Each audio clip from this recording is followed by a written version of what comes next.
Hello, my name is CJ Ruoff and this is Nightly News. Our top story for today is Winter Storm Izzy's impact on the lives of civilians.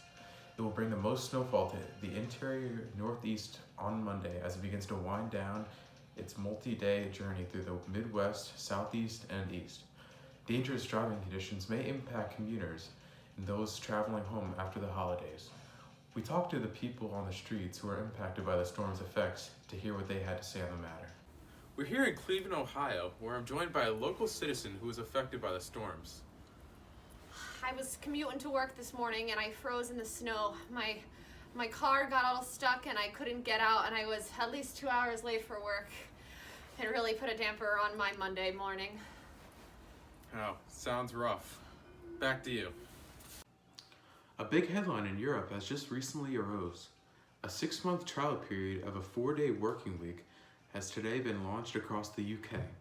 Some 30 British companies are expected to take part in the pilot, which will see no loss in pay for employees working one fewer day a week. Instead, they will be asked to maintain 100% productivity for 30% of their time. The 4-day week challenges the current model of work and helps companies move away from simply measuring how long people are at work to a sharper focus on the output being produced. 2020 will be the year that indicates this bold new future of work. In sports news, the Kansas City Chiefs advanced to the next round in their journey to the Super Bowl. Last year, they came up short in the battle versus the Tampa Bay Buccaneers. This year, they're hungrier than ever and are looking for the title. Patrick Mahomes had an outstanding game versus the Steelers last night, throwing for 400 yards and 5 touchdowns. He couldn't have got the job done without stellar performances from Travis Kelce and the unstoppable Chiefs defense. We sat down with a longtime Chiefs fan to see what he had to say about their performance. Yep, I would definitely agree with you. Chiefs had a great game last night. They executed well, and Patrick Mahomes had some big plays, which really helped, and the defense made some key stops, and they got the Bengals next week, which is definitely going to be a little tough with Joe Burrow, but I think if they stick with their game plan, they can definitely advance to the next round. All right, we hope for the best for you, but I'd keep an eye out for those Packers.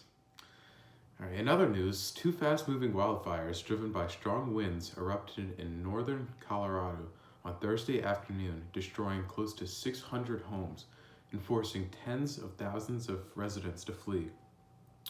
The fires, burning to the north and south of the city of Boulder, were fanned by gusts that whipped flames and smoke into a frenzy. Officials said during a Thursday evening news conference that the fires had already blackened 1,600 acres.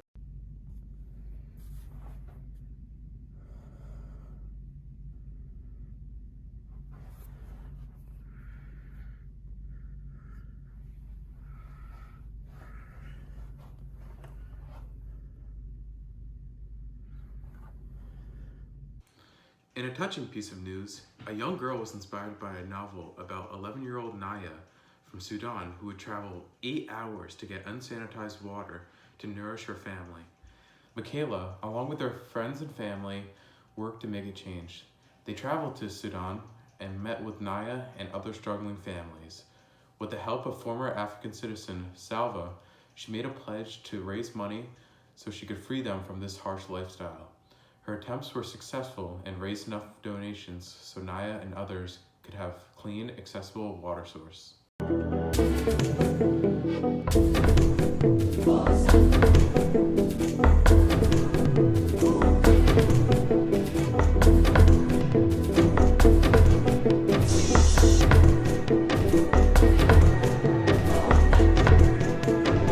They tried to do it on their own and they couldn't do it because no water. And now we are bringing the water to them, and next year their life would be changed.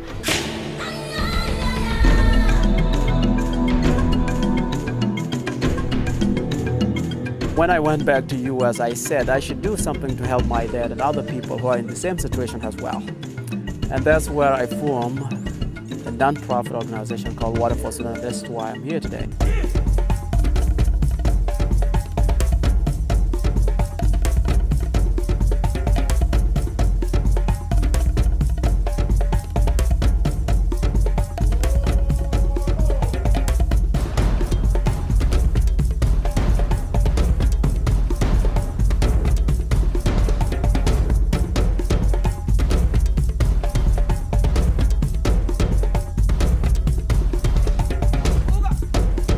These people don't have anything, and they need someone, one person, just a little thing to open a door to them to go to the next level where they would be able to change their own life by themselves.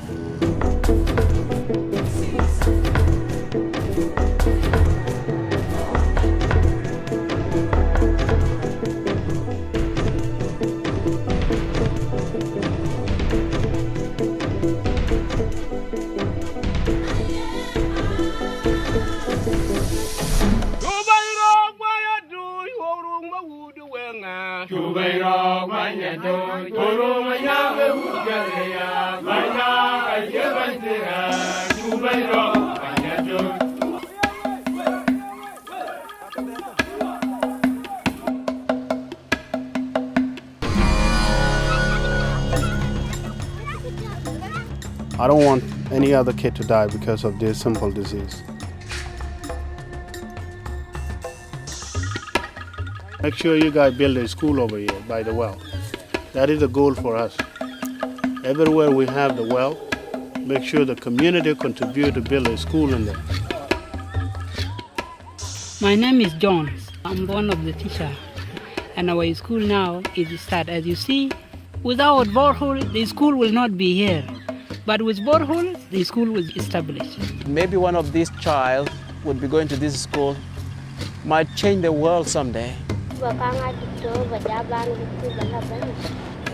she said, he likes to be a doctor. Like to be a doctor, yes. Just that alone, having a borehole and have a school, is a great seed for their future world. When I came here, there were few houses here, and this market wasn't here. This market is blooming here. It's because of that well. Without well, no one, you wouldn't find anyone here in the dry season. It would be just a ghost place. When I came back, I was amazed for what they did. Regardless of your culture, tribal, and religious belief, it is all about humanity.